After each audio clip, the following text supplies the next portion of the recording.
Hello, everyone. My name is Brian Addison. I'm a columnist and editor with the Long Beach Post, and I am both honored and privileged to have the three guests you see on your screen with me.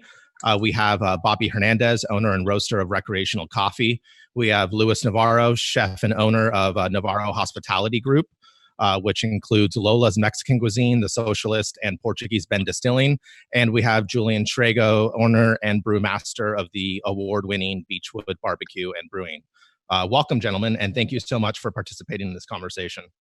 Thank you for having me. Likewise. Thank you, Brian. I'm gonna lead off with a question to Julian. We've had some pretty intense conversations that I think the public would not only find enlightening, but would kind of frame the situation that many restaurants, breweries, and roasters are going through. Within the first week of this pandemic, you had to not only go through the heartbreaking process of laying off 70 plus people, but then try and figure out a way to manipulate business in order to fit this new scenario. Where are you at right now in terms of how Beachwood is moving forward? Beachwood is moving forward entirely through beer sales. We halted restaurant operations entirely. And the biggest challenge was that literally overnight, with the mandates that came through and the shelter in place mandates that came through, is all restaurants that revolve around table service that either do little takeout or no takeout, their revenue streams immediately stopped. Fortunately, this is when beer is considered food under the California code, and beer is an essential business. So we still have the ability to produce, package, and sell beer, not just through our own outlets, which would be Beachwood locations, but also through our distributorship. And so the first week after this happened, we halted all brewing operations to just get our bearings and figure out how are we going to move forward and what other mandates are coming down the pipeline. And then we shifted all of our efforts to distributed and canned beer out of our Huntington Beach facility. So that's been our entire focus, is primarily core beer, produced in canned, and then we're also doing crowlers and growlers out of our retail facilities and our brew pub in Long Beach. And kind of what we started doing was phasing things in. We said, okay, we'll allow to-go sales. Following week, we said, okay, we can do local deliveries. Week after that, we said, okay, we can now do shipping statewide. So we did everything that we could to maximize our packaged beer sales. Are other breweries able to operate on the level that you're at? You had mentioned earlier when we were talking that kind of basically orders for kind of everything have gone down nationwide. So it's kind of affecting the whole ecosystem. And I think a lot of people like to package this idea around their own city, which of course, because they have pride in it, but they don't understand the larger implications of what all these halts in ordering, processing, and distribution really mean. So I would say yes and no. All breweries in California have the same privileges that we do in terms of what they are allowed to package, what sales they can do on site, what beer they can sell into distribution and ship direct to consumers. But not all breweries own their own canning line. And I feel incredibly fortunate that we have a canning line that we bought 2 years ago, and that we have a large inventory of cans for core beers like Amalgamator and Citraholic that are already paid for. And so the bulk of our production is already covered, so to speak, and some of those very expensive costs of getting beer in the cans are already taken care of. But a brewery that maybe had a really profitable business model of selling beer directly to consumer by the glass, that may have a crowler machine but has no real ability to can beer, they're probably in a tougher situation than we are, because they probably have a lot of beer that they need to sell that may very well be dying on the vine. Now, I want to let the audience know why I chose these three men, and it's because I think they represent really distinct aspects of our food and drink industry. Bobby, of course, roasts and sells coffee, and then Luis is not only a restaurateur, but he opened Long Beach's first distillery. And Luis, when we were talking earlier, I had asked you how alcohol sales were doing, and you said that they were good. but that this hand sanitizer making machine that's come out of the need from distilleries is really where Portuguese Bend is making a bulk of its money. Yeah. So, upon that question, I think a big thing is kind of what Julian mentioned was, we didn't start distilling until, mid-May, early June of last year. And the bulk of the product that we're making fresh in-house was being served out by the restaurant. So, it was a perfect business model at the moment because, we're producing and selling what we're making all in-house. We're right on the verge of starting to get our distribution in place. We had just identified and signed contracts with our distributor. We had landed, one of our first accounts, which is a big account in Hollywood, with the celebrity chef. Things were starting to kick off. And then obviously, comes the pandemic, the state and local mandates to shut down. So we weren't in such a good position. For example, Julian with Beachwood, who, they've been growing their business for years now. Our alcohol is just available at this moment, through our bottle shop indoors. So even though the numbers are up, we're selling alcohol. They're not nearly at the level as when we were able to operate, through the restaurant and bar.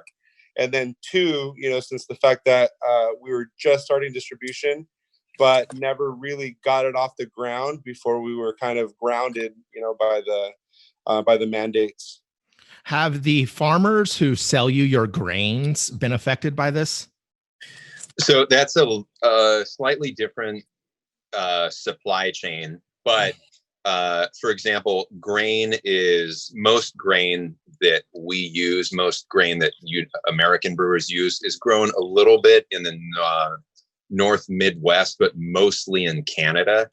And a lot of that stuff is harvested in the springtime and malted in the summer and fall. And most barley in North America is housed in what are called grain elevators up in Canada, up in northern Canada. There's probably about a 2 to 3 year supply of base malt for brewing that's already done, ready, set aside. So I don't worry about supply for our immediate needs, but let's just say the main malt supplier for North America was expecting to sell enough malt to make 10 million bottles of beer. And now suddenly every brewery is scaled back and they're only going to be able to sell enough malt to make 500,000 or, like 5 million bottles of beer. So I do worry about people in the supply chain having sales projections and having made investments and already malting that barley.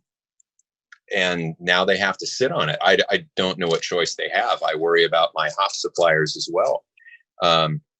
Most of my hop supplies are contracted several years in advance, and I give them projections based on my needs. And turn, farmers will plant accordingly. And it's not just my brewery, but it's all breweries across the United States. So everybody has scaled back. Now, Bobby, sorry, go ahead. Every brewery has scaled back. So it means that all the suppliers are going to be sitting on excess inventory. And a lot of farmers who plant these agricultural products, that stuff is already in the ground. Does that same issue translate to coffee farmers, Bobby? I know it's a little bit different because you're dealing heavily with international, but what has been your concern, and especially specialty coffee in general, the concerns with the relations of farmers, how much money they're making, and then you guys having to shift to basically selling whole beans, which is vastly less lucrative than your coffee shop being open? Yeah, there's there's several layers to it, because obviously you have your within the supply chain, you have your growers and then you have your importers, and so a lot of the stress right now is kind of hitting the importers, really, because they're sitting on a lot of green coffee, unroasted coffee, and a lot of people are not purchasing right now, for obvious reasons and whatnot. So this is going to be like a ripple effect down the line, as we're going to start seeing, lower purchasing just because of where we are at right now. In the immediate, you're seeing a lot of issues with importation of certain coffees and whatnot. But I really think that the bigger people that are being hit are the importers, because, like I said, roasters aren't buying as much as they had been doing before, because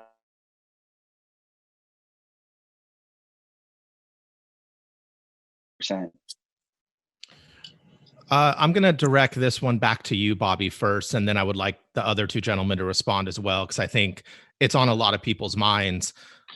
Now that we've gotten this like overview of the higher level picture, let's just say, for convenience sake, we reopen in a month. I think people have this concept that you guys are just going to be up and raring, ready to go. Everyone's going to hop in, but in reality, that's definitely not the case. We'll start with you, Bobby, and then we'll go to Julian and then Luis. Yeah, I mean, with all that's been going on, I mean, we can kind of see what this has done to all of us in terms of just purely levels of anxiety of catching COVID or being around or passing it on and whatnot. So I think that even if things were to start lifting in terms of the stay at home, we're going to see people that are going to be, and so that translating to we need to essentially be ready for for anything. Essentially, when people come in, we don't know if we're going to get all of our customers back or half of them, but we have to prepare for that. And so there's going to be a big adjustment on our end when we're like, oh shoot, like we had been seeing before. So there's going to be a huge adjustment on our end as far as staffing goes, and it's just going to be like I was kind of sharing with a couple people before, like it's like starting from the ground up. It's literally like starting like a brand new startup. We don't know what our population is going to be. We don't know who's going to come in. And so essentially all small businesses are going to be at ground zero again, no matter if you've been in business for 15 years or for less than a year. We're all kind of starting off the same. Julian, you brought up relationships with your landlords. Will you tie that into your response to the previous question? Sure. And I will kind of echo what Bobby's saying. Is I think there's a general unawareness of startup costs associated with a business and relaunching a business. I have no food in my restaurant right now. Meat is expensive. Produce is pricey. And so for me to even get food to relaunch Beachwood is going to be tens of thousands of dollars. I also have to set aside money for staffing. Even if I'm able to rehire as much of my original staff as possible, there's going to be a retraining, reintroduction period. There's going to be a conditioning period. So it's going to cost me a substantial amount of money to restart the business. And that has to come from somewhere as well.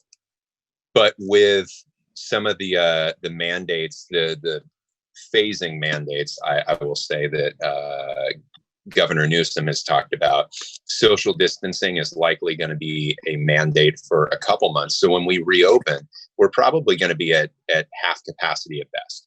Tables are going to be spaced apart. People are going to need to be spaced apart. And suddenly my restaurant that could hold 180 people is only going to hold 90 people. Well, obviously you could just do a rough order calculation and say that my revenue is going to be cut in half, because I'm going to have half the amount of seats available in my restaurant, which is a sit-down restaurant. And I'm probably going to have a difficult discussion with my landlord and say, hey, the rent that we had before is simply not sustainable, at least for the time being, with my current revenue stream. So hey, let's try to negotiate something that will work for us in the short term, which might be reduced rent. That's just a flat rate reduced rent, or maybe say, hey, you can have a percentage of rent based on gross sales, but the rent that you were getting before, I can't do that. It's simply not sustainable. And I think there's going to be a spirit for people to work together, because if I can't pay my rent because my business revenue is cut in half, well, that means I have to close my business. That's not good for me. It's not good for my employees. It's not good for the local economy. It's not good for my landlord. And I think everybody's hand here is going to be kind of forced a little bit. So there's going to have to be compromise all around. Luis, you said something really poignant yesterday when you said that small business always comes second. And I think in the current political climate, that speaks volumes. Could you elaborate on that while also discussing the future of your own 3 places?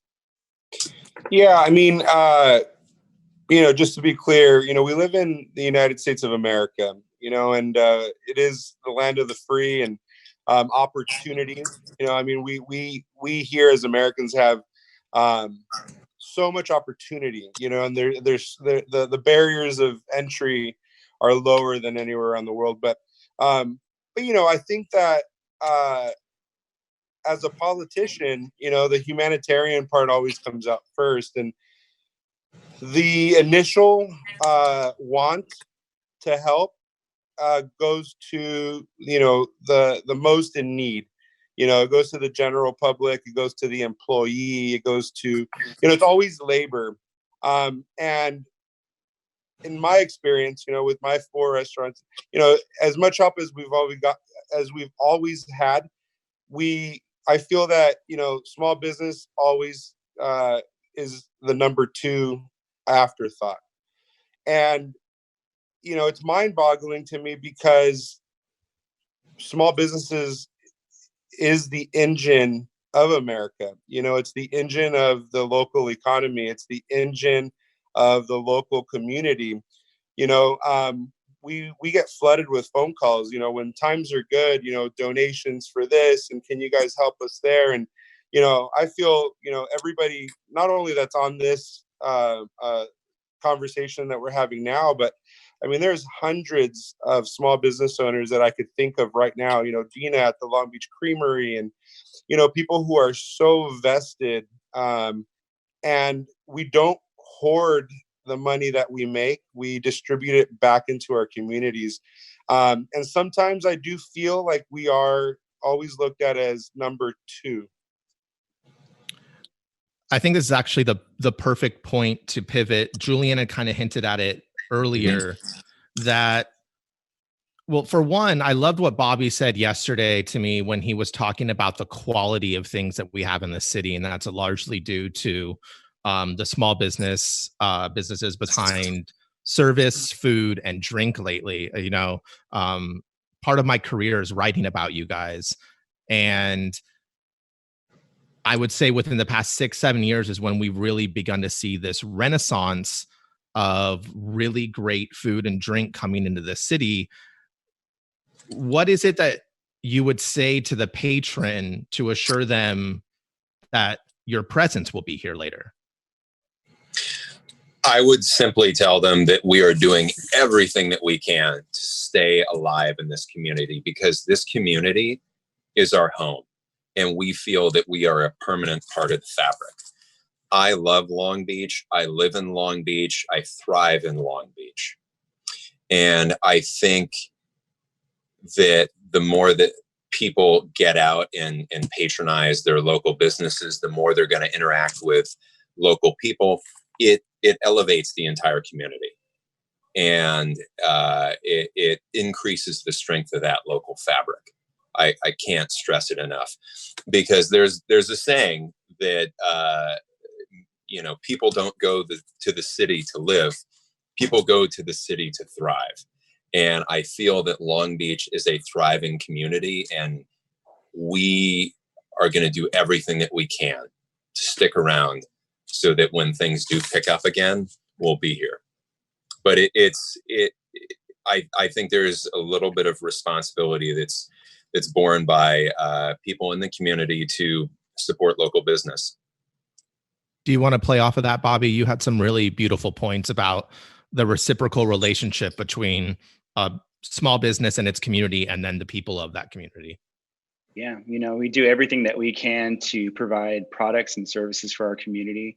I was mentioning yesterday that, I think that, we don't realize how fortunate we are in Long Beach. If you are in Long Beach, to, have the ability to support so many businesses that are just genuinely good, like delicious. I'm talking beyond even just the fact that, support local, that mantra, but that they're really good, and we have that opportunity to continue to support that. And if we don't, we lose it. We literally lose it, and that is going to be gone, and it's not replaceable, because the economic climate that we are in is not allowing for anyone to be able to survive this thing if we don't support it. And and like I was mentioning, to Brian earlier, like we do everything in our power to support the community and to be a voice, and for them. And like for us, we on Instagram, a couple of weeks ago, we just asked the community, hey, what do you guys need? Like, do you guys need toilet paper? Do you guys need like eggs? Because we can get that. You know what I mean? And so we're doing everything we can to be able to support the community. And at this point, we just need the community to support us and to really help us keep things alive. And like I said, it's one of those things where if there isn't that community support, then unfortunately there's just going to be a reshaping of the landscape of the city that we all love. The things that we genuinely care about in the community, how we have access to great foods, great beers, coffees, all of that. It's going to be changed if there isn't action taken. Luis, do you want to echo any of this? Yeah, and I think for the most part, I think the community understands that, and you mentioned something in one of our previous conversations where, our community is always on that ledge, but what I immediately think of is, not only the products, services, food, beers that we're creating, and that we're creating at a high level. But I immediately think of, all of the individuals, the families, I think of everybody's hard work, because anybody that has been able to not only thrive, but survive in business, it's because, they're working hard. They're sacrificing, our children, our significant others. There's always so much sacrifice. I call it the blood, the sweat, the tears. So every time I think of, if there's Julian at Beachwood, or, Bobby at Recreation, or, I think about, Ryan, over at the Fourth Horseman, and I think about the people that are behind these brands and that are behind these businesses that I know, that we're all working hard. I think the perfect way to kind of end this would be to let patrons know how they can support you guys.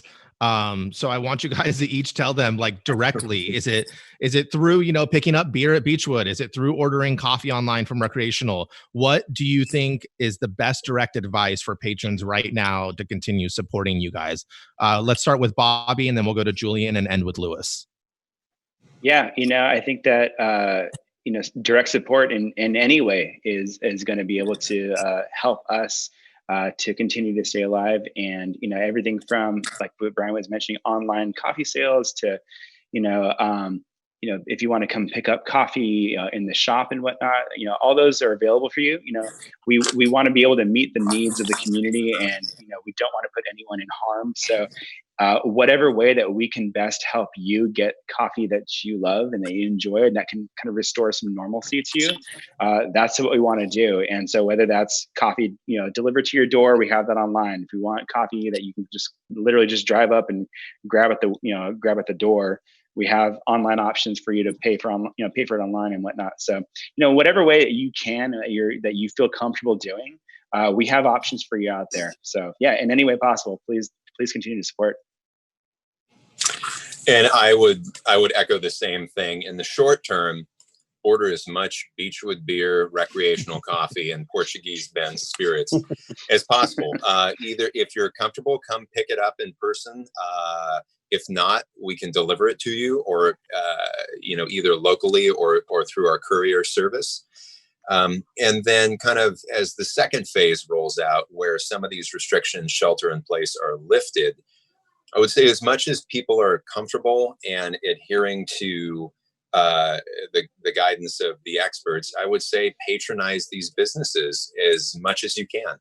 This is not only going to keep us alive, but help us to employ a lot of people, of which live locally, spend locally, and thrive locally.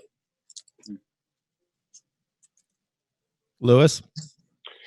Yeah, and from our perspective, it's pretty much what Julian and Bobby just mentioned. Every dollar that's spent right now,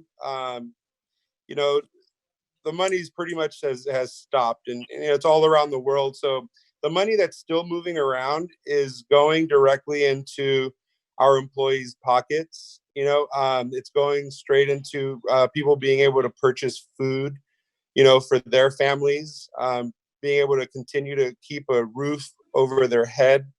That really is what I would want to tell them. There's a couple avenues, that we're working on. We partnered with World Central Kitchen a couple of days ago. You could donate there, help elders. It's just there's so much that could go on. And not to drag, but it's a conversation that we had. When you look back at this thing in 5 years, or you look back at this thing in 10 years, and you're looking at it going like, oh my God, that time that COVID-19 made the world, fall down to its knees. What did I do? Was I just at home, looking at four walls or playing video games, or was I able to make a difference and leave a little bit of a thumbprint on that crisis? And I think I would want everybody, including myself, to look in the mirror and see what we're doing and what we can do. I think that's a really beautiful note to end on. And I want to deeply extend my gratitude toward all three of you for doing this. To all the viewers out there, this will not be the last of these conversations. If you have suggestions for areas, restaurants, or food industries that you want to have me talk with, just like I did with these three gentlemen, please feel free to send me a message or leave a comment. The next live chat will be Monday at 1 p.m. It will be a sports roundtable. My next one is up in the air to be determined, but I really appreciate you listening. And gentlemen, thank you again. I really appreciate your business and everything you do for this community. Awesome. Thank you, Brian. Thank you, man. Appreciate it. Thank you, everyone. Thank you, Brian. Gentlemen. Bye, guys.